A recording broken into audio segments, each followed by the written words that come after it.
Hey guys, this is Mrs. Travis, and I am coming to you in this video to show you guys this interactive website that helps you wrap your brains around making nets from solids. So let's get started. This is called Math Interactives, and I'll leave a link in the modules and in the learning plan for the website.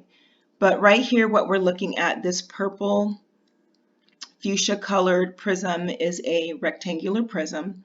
Just below it, we have 3 different versions of the type of net or pattern. Net is a pattern that you can cut out and put together to build the prism. So you can use this little slide cursor here to open the prism that you're looking at, open it up into its net.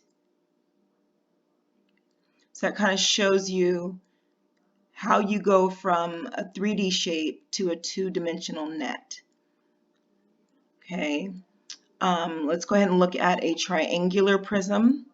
So a triangular prism has 2 sides in the shape of a triangle. Just 2 of its sides are in the shape of a triangle, and the other 3 sides are in rectangular shapes.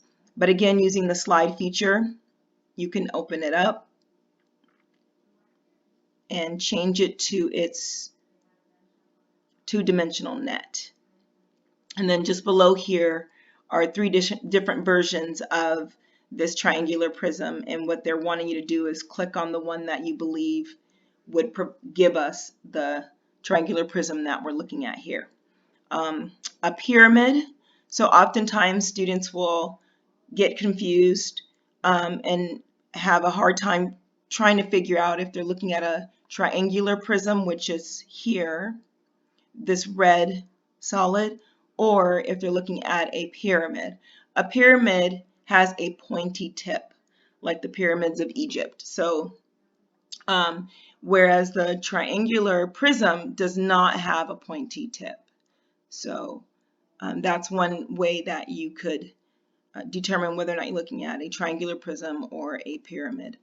But again, using the slider on the pyramid, we see that the pyramid has this pyramid has a square base, and then it has 4 triangle sides. All right, and then finally, let's see, what is that one?